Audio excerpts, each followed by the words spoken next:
Morning students, good morning all of you. I hope you all are well and following the COVID precaution as well. And as you know, we have just started the next chapter, coal and petroleum. If you have any query regarding anything, you can ask me. Okay students. And before starting the chapter, I would like to say that I am very happy that attendance is increased.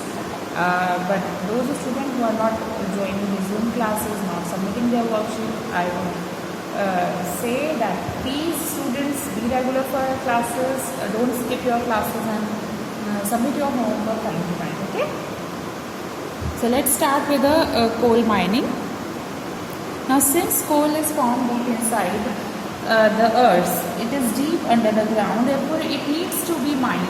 It's need to be taken out from below the ground using different techniques and methods. So this technique we are talking about is, when we talk about this, we talk about coal mines. These are nothing but then excavation or a digging of an earth to obtain a coal. So there are certain areas where there is a more deposits of coal. Why there are more deposits? Because maybe once upon a time there were a lot of forests which got buried under the soil due to the floods. So in those regions we have more deposits of coal, and that is why you do not have coal mines located anywhere and everywhere. For example, in India, a state where coal mines are like a state which is famous for coal mine is Jharkhand. So there you have a lot of coal mines, and this is how the coal mines look. A picture you can see a coal mine. So basically, since we saw that coal is formed deep inside the earth, so we have actually dig as long as we do not reach the place where coal is present. So that's how the coal is obtained. So coal mining being formed deep under the ground, it is mined using different methods. So let us see some of the different methods. So one is underground mining, one is surface mining, and the third one is mountain top mining. So what are each of these? So let us now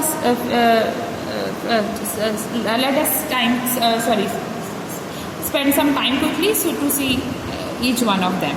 So the first one is, so we will start with underground mining. Now the name gives us a little bit of hint that since coal is underground, so we are going to mine it somehow from there. So let's see. So here the miners, they dig the tunnels down into the earth. So it is deep under the ground. So what do? You construct a tunnel, and the tunnel goes deep inside into the earth, and you dig it until and unless you find a coal deposits. Now, as I said before also, that coal deposits are not found everywhere. There are some specific location where probability of finding coal mines are more. So that is where these tunnels can be dug. So it is dug underground. So that is why it is called underground mining. So automated equipment,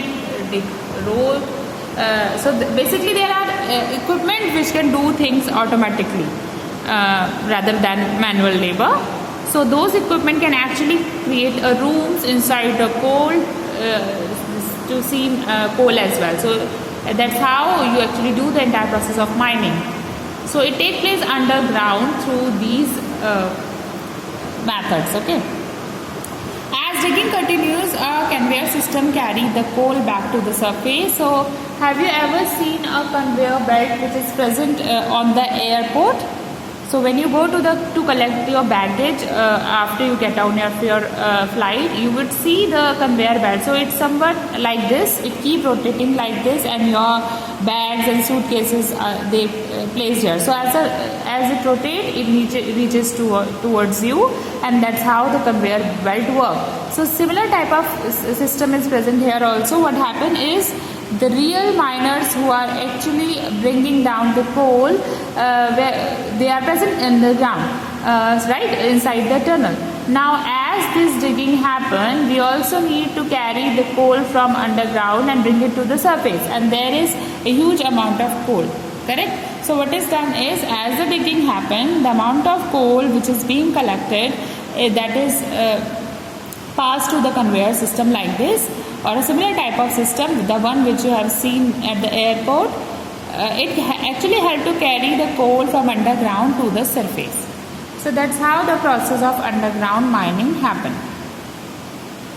However, there are some disadvantages associated with underground mining. One is mine gas can suffocate miners, because now if you look at the miners, the person who are actually involved in mining the coal, they are present underground and they are present inside those tunnels. So those tunnels are nothing but they are kind of a room inside the coal mine. Now just imagine, it is going to be quite suffocating because you cannot move freely. It is just one room which is underground, and that too which is surrounded, which is coal everywhere. So it is suffocating. So coal is a high carbon content. The kind of gases which we get inside the coal mine, they are also not healthy. So suffocation might become a common thing for the miners. Mines collapse. Sometimes it also happens that mine collapse because there is so much of heat, so much of energy in the coal. So it is also possible that it collapse or it can catches fire. So that varies. That is again very risky to the miners. So coal dust is harmful to health. So the dust which is produced, it is because of coal. In fact, you go to these kind of area and if you visit, so there you can actually feel the presence of these kind of coal dust. So whenever you go out somewhere near the coal mine area, you can actually feel that blackish dust everywhere, and these dust can cause different diseases. It can cause asthma, breathing problem. It can even cause allergy and cold. So that is also very harmful for the miners, because in this mining the miners is always exposed to a closed area full of coal dust. Next is surface mining. Here we do not really go underground, but we are trying to mine it with being on the surface. So let's see how do we do that. So here coal seams on the surface rather than deep underground. It is suitable for those areas where the coal seams are not very deep inside. So if it is relatively close to the surface, there we can follow the surface mining, because in this case it is faster, safer and more economical to dig the coal out from the top. So you remain on the surface, remain on the top, you just dig the ground and try to take out the coal to the surface. So that is absolutely safer, because the miners here, nobody goes underground, so they are all on the surface. So at least they are not that much exposed to the coal dust, or not that much suffocated. Okay, because they are present on the surface. Again, the second thing is it is more economical, because in the previous case of underground mining, the entire tunnel had to be dug, the rooms had to be created in the coal mine. So all those things also involve cost. So all those costs are also saved. That is why it is more economical. It is also faster, because you are also saving time. When you are not digging, you are saving time of course. So that way is also faster. But the only disadvantage I would say is with this will not work if the coal presents very deep inside the earth, because in that case it is little difficult to bring it on the surface, directly being on the surface. So after taking out the layer of the soil, the miner start digging out using large equipment. For digging purpose there are equipments available. So all you need to do is, the coal seems not very deep inside, all you need to do this, remove the top layer of the soil. Once that is removed, you will be able to find the coal seam, and then you start digging the coal seam using the bigger equipment that can bring out the coal to the surface. Third type of mining is mountain top mining. So what is this? So this is the least populated, most convenient, most easy technique would be the surface mining. However, this is also used in many places. So here miners blast top of the mountain and carry away the coal underneath. Now what happens is, wherever you have a lot of coal deposits, there might be certain area where you have a lot of coal below, but on top you have a huge mountain.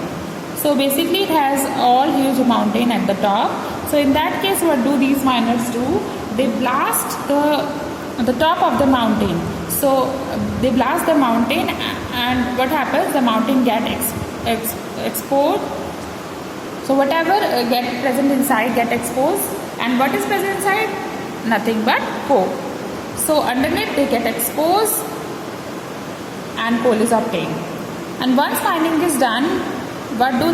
The miners, they cover the base of the mountain with dirt and replant with trees. So they grow more trees in that area. However, since a blast has occurred, so everything got burned and all the coal is being extracted. So it actually take a couple of years to maybe a 10, 20, 30 years for that particular area to be covered. So this is a very popular technique, because you are basically devastating that area, and then you actually wait for a long time for that area to again recover. So it is not advisable technique, but however these areas where we have a mountain top mining, they do follow this technique. So now once coal is extracted from coal mining, so do you think that the coal which we get underneath, that is directly used for various purposes which we have talked about? Where do we use coal? We use coal maybe in the villages. You would have seen that it is used for cooking purposes, in the small stoves and all. So that is one big thing, the use of coal. It is also used to generate electricity, so that energy you see from the coal is transported into electric energy in the thermal power station. But do you think the coal which we get as soon as we dig it, the result of the coal which is obtained by coal mining, is that ready for all these uses? Not really. The coal needs to be processed, and that is why you have the coal processing station. So what happens there? The picture you can actually see how the coal processing station would look like. So after processing, the coal needs to be washed, because there will be a lot of dirt, lot of undesirable particle present over there. And it should also crushed, because sometimes each piece of are huge. So transporting is such a huge thing is really difficult. So we have to make it is crushed down into smaller pieces. They are washed properly. Now more amount of waste material that can be removed from coal, the lower is its ash content. So the lesser the undesirable particle of the coal, better it is, and lower its transportation cost, and better its market value. So therefore all these processes of coal is done before it can be actually utilized for various purposes. So that's the next thing that happens. So first we saw how it is called coal formed. It is formed over a million of years. It is formed deep inside the earth. And how do we dig it out? By coal mining. So once we dig it out, what do? We do coal processing. Now once that is also done, all these things are done using automated machine. As you look it in the picture, it is not an easy task to crush huge pieces of coal. So obviously you need machines to do this for you. So how coal processing happens. So now when we talk about the various uses of coal, we see that coal is most popular fuel. It is most popular as a source of energy, something which can be burned to produce a lot of energy. So why it is popular? Because firstly it formed naturally. We do not create it. So every time it is formed, it is going to be the same thing. It formed naturally. It has less mining cost. When you talk about other fuels, you see comparatively the mining cost involved with coal is quite less. So in fact we have discussed about some techniques, the mining, surface mining, and the mountain top mining. So out of these, in most of the cases, most commonly technique is the surface mining, and that involves very less cost. So the cost, it is more economical also. Huge energy generation. So coal can actually produce a lot of energy. I hope you can understand that, because the energy which is produced out of coal is used for generating electricity, and therefore that's why we have so many thermal power plants, only with the dependency on the coal. so they have the ability to create a huge amount of energy. So mostly the only thing that helps you to understand how much is generated during the electricity, because you see in the thermal power plant they have produced so much of electricity, and what is their source? And source is coal. So these are some of the properties of coal which makes it very popular as a fuel. Now we talk about thermal power plant. So in these plants they convert the heat energy into electrical energy, and from where do we get the heat energy? By burning coal. So when they burn coal, a lot of heat energy is produced, and this heat energy is then converted into electrical energy. So heat energy is generated by burning huge amount of fossil fuel. Many thermal power plants are located near coal, oil fields. That's because then they get their raw material nearby. So as I said, coal, in every country you have some coal field area. There are a lot of coal mines where it is present. So if you establish a thermal power plant near to that area, then it helps, because coal is present in nearby places. So you can actually utilize that to produce heat energy, and the heat energy that can be converted into electrical energy. For that convenience, the thermal power plant are always set up near the coal field or oil field, because oil again is, when I say oil, I am talking about petroleum.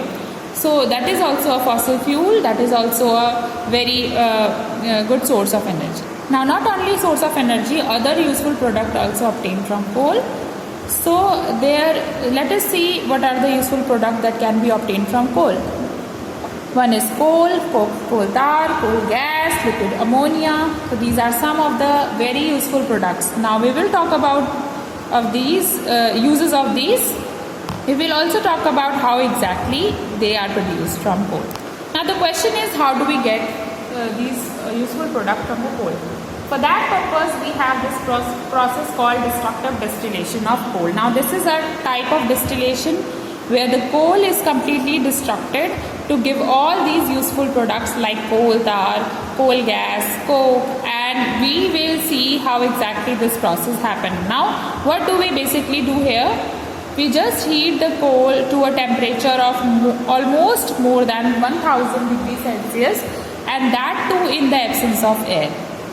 So without air, without oxygen, we heat the coal to a very high temperature of 1000 degrees Celsius.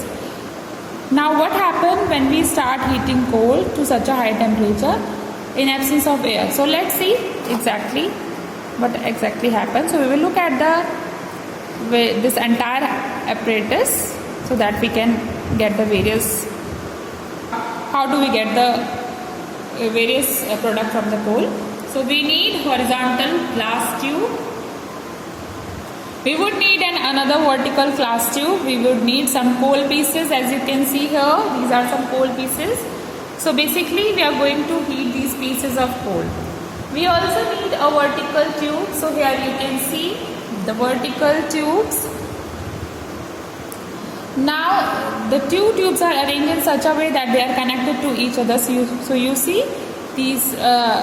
This is connected to the vertical tube and horizontal, so they are connected. We take some water in the vertical tube, some water is present as you can see, and we need a burner to heat the coal. So here you have the burner. So that's all we need to carry out the destructive distillation of coal. Now what is going to happen when we heat this coal? So let's see. Now what we observe is, as we heat the coal, some colorless vapor are formed, and these vapor reach the vertical tube, and these colorless vapors condense to form a black viscous layer at the bottom of the vertical tube, and this layer is called coal tar. If you see, it is a dark viscous layer, coal tar, dark, almost black in color. It is a viscous liquid. It seems to be very thick in nature.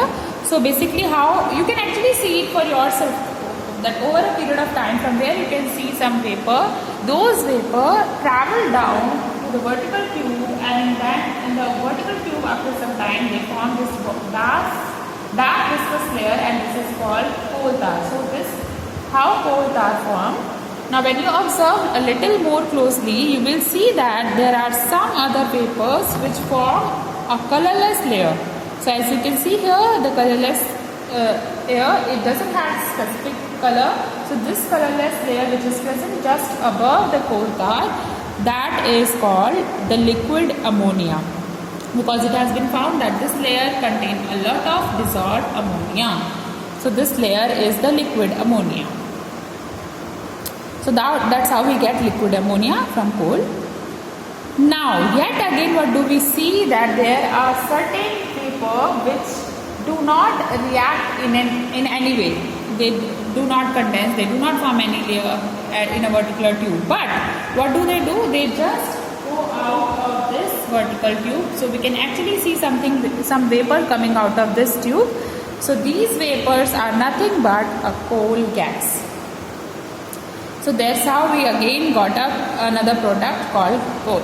And finally, what do we see, that when all the coal is already heated and all these vapors have been formed, so whatever residue is left over here, that is coke. So with the coke which is left out here is, you can see it is almost the purest form of carbon, because it contains more than 60% of carbon in it. So that's how we derive 4 different components from coal.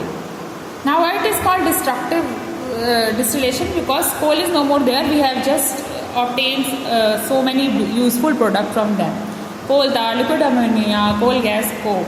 So we got 4 products from it. So we got 4 products from coal. Now you might say that I have been telling since that these are useful product. So how are they useful? In what way can be used? So we will discuss about the uses of each of these components which we get as a result of destructive distillation of coal. But before that, let us have a quick review of the various components which we receive. Coal tar, which is black viscous layer at bottom. So this layer was coal tar. Liquid ammonia was the colorless layer of above coal tar. So this grayish layer, which is not actually grey, it is actually colorless. There is no color. So that is liquid ammonia. And the unreacted vapor which get released out, that is nothing but a coal gas. And finally the porous black residue left in the horizontal tube, that is coke. So this is a coke. So these are some 4 different components, the 4 different products which we received as a result of destructive distillation. Now I would like to start this topic in the next class, because I don't want to end it in the middle of it. So we will discuss about the uses of coal tar and all above in the next video. Okay. Students, if you have any confusion regarding anything regarding destructive distillation and all, you can ask me in the Zoom classes. Okay. Thank you, students.